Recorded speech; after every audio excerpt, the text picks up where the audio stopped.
नमस्कार, नवभारत टाइम्स में आपका स्वागत है। कर्नाटक में नतीजे आ चुके हैं। कांग्रेस के मुख्यमंत्री कौन होंगे, इस पर मंथन चल रहा है। डीके शिव कुमार या सिद्धारमैया। सिद्धारमैया कुरुपा जाति से आते हैं। डीके शिव कुमार ने वोक्कालिगाज जो थे उस वोट को जेडीएस से छीना। तमाम तरह की थ्योरीज आपके सामने आ रही हैं, हमारे सामने आ रही हैं कि कांग्रेस की जीत के कारण क्या रहे, भाजपा की हार के कारण क्या रहे। लेकिन जो एक सबसे बड़ा सत्य हमारे समाज का, वो है सामाजिक समीकरण। अगर आपने जातियों को साध लिया तो आपके लिए जीत आसान हो जाएगी। और उस मायने में मैं आपको ले चलूंगा अपने एक पुराने वीडियो की तरफ। और पहले ही हमने बताया था कि कैसे कांग्रेस देवराज उर्स के अहिंदा समीकरण को अपना रही है, जिसका नतीजा हमने देखा चुनाव के रिजल्ट के दिन मिला कांग्रेस को। क्या मिला, संक्षेप में बताता चलूं। 46 लिंगायत कैंडिडेट उतारे थे कांग्रेस ने, 37 जीते। बीजेपी ने 69 लिंगायत कैंडिडेट उतारे थे, सिर्फ 15 जीते। और मैं आगे दो आंकड़े और महत्वपूर्ण बताता चलूं।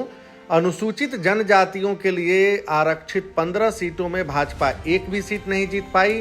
पिछली बार बम्पर जीत हासिल की थी। दूसरी तरफ जो 36 अनुसूचित जातियों के लिए, एससी के लिए रिजर्व सीट हैं, उसमें से 24 पर भाजपा को हार मिली। अब थोड़ा सा अगर आप झेल पाएं, मैं तो कहूंगा अंत तक देखिएगा कि वो अहिंदा और उर्स, देवराज उर्स का समीकरण क्या था जिसने 72 से 77 के बीच कांग्रेस को मजबूती से कर्नाटक में स्थापित किया। फिर वीरेंद्र पाटिल ने भले ही लिंगायतों पर फोकस करके 178 सीटें 1989 में हासिल की थी, लेकिन इस बार की जो जीत है वो उस देवराज उर्स के समीकरण की जीत है। उसकी पूरी डिटेल जरा सा धैर्य रखकर आप सुनिएगा। मैं आपको बताता हूं कि उस वीडियो में हमने कैसे इसकी रूपरेखा खींची थी और बताया था आखिर देवराज उर्स ने किया क्या था। सुनिए। आज चर्चा करते हैं कर्नाटक चुनाव की। पिछड़ा पावे 100 में 60, इसका नारा लगा था 1965 में। नारा बुलंद किया था राम मनोहर लोहिया ने। भुनाया किसने? उनके चेलों ने। लेकिन जब चेले रास्ता भटक गए तो फायदा किसने उठाया?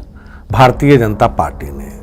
चाय बेचने वाले नरेंद्र मोदी पिछड़ा वर्ग यानी ओबीसी पर भारतीय जनता पार्टी की उन्होंने ऐसी छाप छोड़ी कि बीजेपी 300 के पार चली गई और कांग्रेस 50 पर सिमट गई। एक एक कर हिंदी पट्टी के राज्यों में भी भाजपा छा गई धीरे धीरे।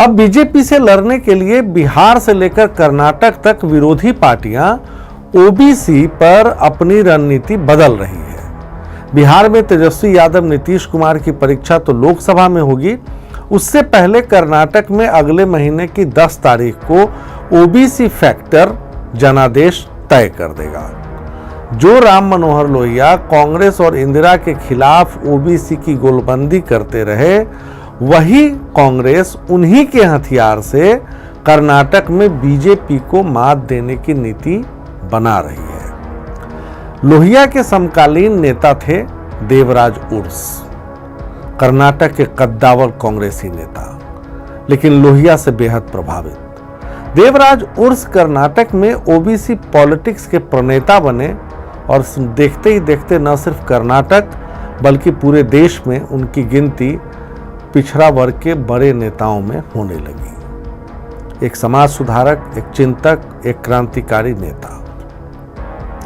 आज उन्हीं देवराज उर्स के रास्ते पर मल्लिकार्जुन खड़गे और प्रियंका गांधी कर्नाटक में बीजेपी को बाहर करने की रणनीति बना रहे हैं। देवराज उर्स ने अहिंदा को एक फॉर्मूला दिया, AHINDA, अहिंदा।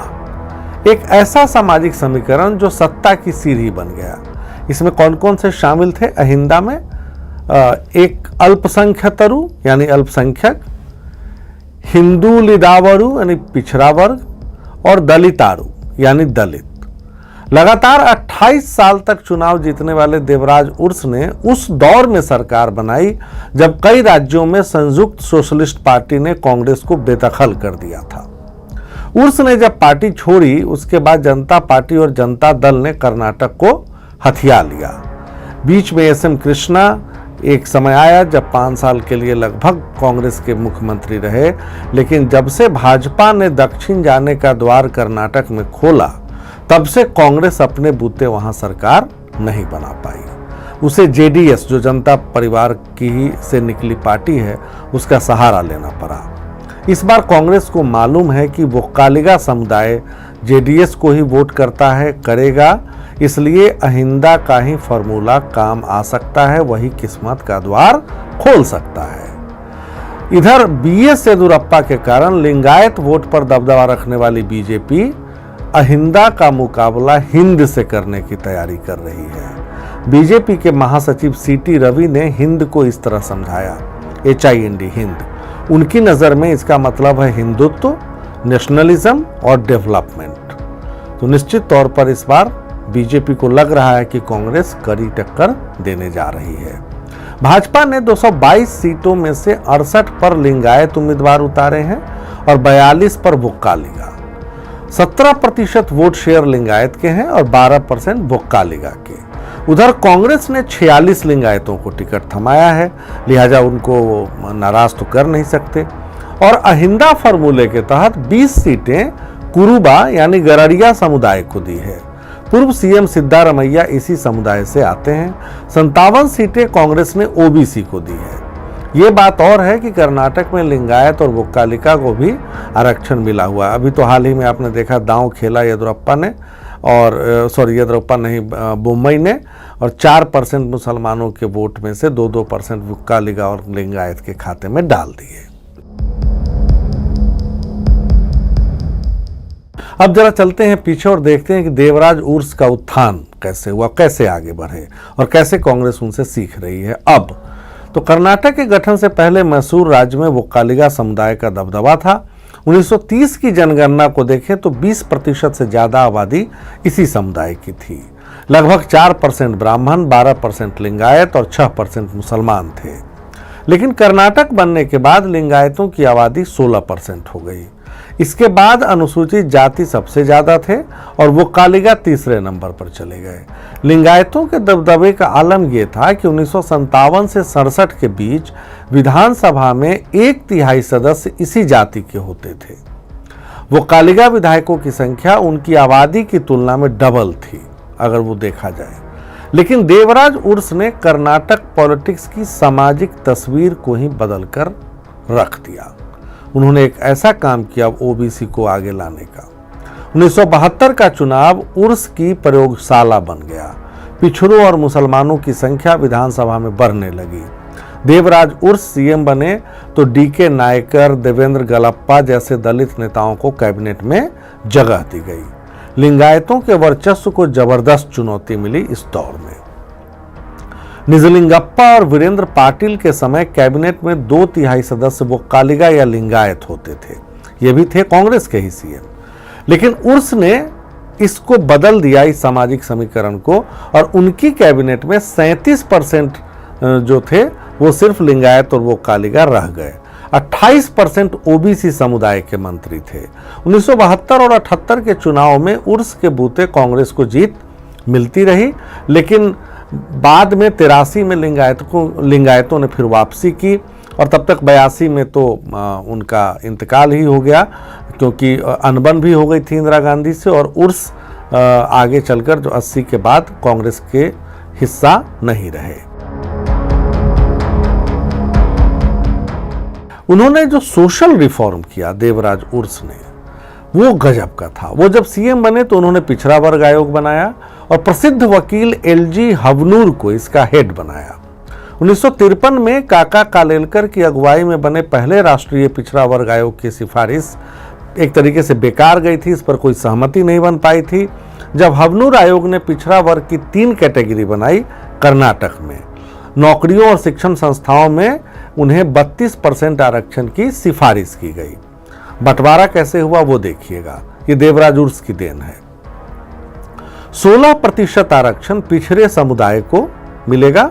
आयोग ने ऐसे 15 समुदायों को चिन्हित किया। ये समुदाय थे, कास्ट नहीं। दूसरे नंबर पर पिछड़ी जातियों को 10% आरक्षण। इसमें 128 जातियां थी जिनको जोड़ा गया। और फिर तीसरी कैटेगरी में 6% आरक्षण सामाजिक शैक्षणिक तौर पर जो पिछड़े हुए थे जनजातियां, उनके लिए, पिछड़ी जनजातियों के लिए तय किया गया। पिछड़ा वर्ग आयोग ने लिंगायतों, मुसलमानों और ईसाइयों को रिजर्वेशन से बाहर रखा। इस जो कर्नाटक में बना तर्क था कि लिंगायतों का प्रतिनिधित्व जो है वो स्टेट एवरेज से ज़्यादा है अगर देखें उनकी आबादी की तुलना में। मुसलमान और ईसाइयों के लिए ये कहा गया कि वो धार्मिक अल्पसंख्यक हैं, उनको संविधान के मुताबिक अलग से सुविधाएं मिलती हैं। लेकिन देवराज उर्स ने एक चालाकी दिखाई। उन्होंने क्या किया, इन तीनों समुदायों के भीतर जो गरीबी से जूझ रही थी उपजातियां, उसको उन्होंने कहा नहीं, इनको रिजर्वेशन के दायरे में लो, तीनों कैटेगरी में कहीं कहीं फिट करो। उनके इस मास्टर स्ट्रोक से ऊंची जातियों के विरोध जो था उसको उन्होंने कुंद कर दिया। फिर भी उसकी जो सिफारिशें थी उसको कुछ लोगों ने कर्नाटक हाईकोर्ट में चैलेंज किया।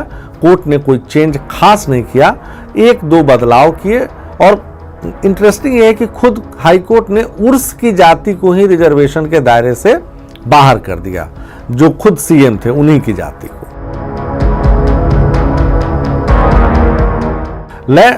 अगर हम देवराज उर्स की बात करें तो बिना लैंड रिफॉर्म की चर्चा किए उनकी चर्चा को खत्म करना बेमानी होगा। केरल और पश्चिम बंगाल में तो कम्युनिस्ट शासन था और इसलिए लैंड रिफॉर्म हुए, लेकिन देवराज ने कर्नाटक में उस दौर में बड़े जमींदारों को धक्का दिया जो पूरे सत्ता संस्थान पर पकड़ रखते थे। उन्होंने भूमिहीनों को घर बनाने के लिए जमीन देने का कानून बनाया। इससे कुरुबा, बेदा, बिल्लाओ जैसी पिछड़ी जातियों को आगे बढ़ने में काफ़ी मदद मिली। उन्होंने बेनामी जमीनों को अनुसूचित जातियों और आदिवासियों में वितरित कर बांट दिया बिल्कुल। अब इसका देखिए कैसे, आंकड़ों से देखिए। 1971 में कुल 35 लाख एग्रीकल्चर लैंड होल्डिंग थी। इनमें से 4,85,000 बटाईदारों को जमीन पर मालिकाना हक मिलता है। ये उर्स के लैंड रिफॉर्म की क्रांतिकारी सफलता को दिखाता है। उर्स की गलती सिर्फ यही रही कि उन्होंने जिससे छीना उसके लिए कोई पॉलिसी नहीं बनाई। मतलब एक सामाजिक वर्ग तो उनका मुरीद हो गया, लेकिन वो अपने लिए एक बड़ा विरोधी वर्ग तैयार करते गए। देवराज उर्स ने जातियों और पिछड़े समुदाय के वर्गीकरण को समय समय पर बदलने का काम किया होता तो वो बहुत ज़्यादा सफल होते और आगे भी कांग्रेस शायद सत्ता में रहती। लेकिन रिफॉर्म या सुधार रुकने का नाम नहीं है। उर्स के बाद कांग्रेस के जो और नेता थे वो चाहते तो उसमें और बदलाव कर सकते थे। लेकिन जो कुछ 3-4 और डिसीजंस थे उर्स के, देवराज उर्स के, वो जानना जरूरी है कैसे उन्होंने कर्नाटक में लिए। नंबर 1, ओबीसी की शिक्षा के लिए उन्होंने पूरे राज्य में स्कूलों का जाल बिछाया। दूसरा, ओबीसी और मुसलमान बच्चों के लिए हॉस्टल बनाना। तीसरा, समाज के अल्पसंख्यक समुदाय के बेरोजगारों के लिए भत्ते का प्रावधान उस दौर में देवराज उर्स ने किया 72 से 80 के बीच। चौथा, बंधुआ मजदूरी का अंत किया और मिट्टी ढोने का काम दलित जातियों के लिए आरक्षित किया। बाद में इसी से सीख लेके जैसे पासवान समुदाय को चौकीदार बनाने का काम बिहार वगैरह में शुरू हुआ। और पांचवा, कर्नाटक में सिंचाई के लिए काली परियोजना शुरू हुई थी। ये भी देवराज उर्स की देन है। और आज उसी देवराज उर्स के रास्ते पर चलते हुए राहुल गांधी, प्रियंका गांधी और मल्लिकार्जुन खड़गे कर्नाटक में जीत का सपना देख रहे हैं। देखिए 10 तारीख को जनता क्या आदेश सुनाती है, तब पता चलेगा कि कांग्रेस ने वापसी की। 2024 से पहले ये दक्षिण भारत में कम से कम माना जा रहा है कि मोदी के खिलाफ सेमीफाइनल है। इसके फैसले पर पूरे देश की नज़र रहेगी। आज के लिए इतना ही, फिर मिलेंगे सोमवार को। तब तक के लिए नमस्कार।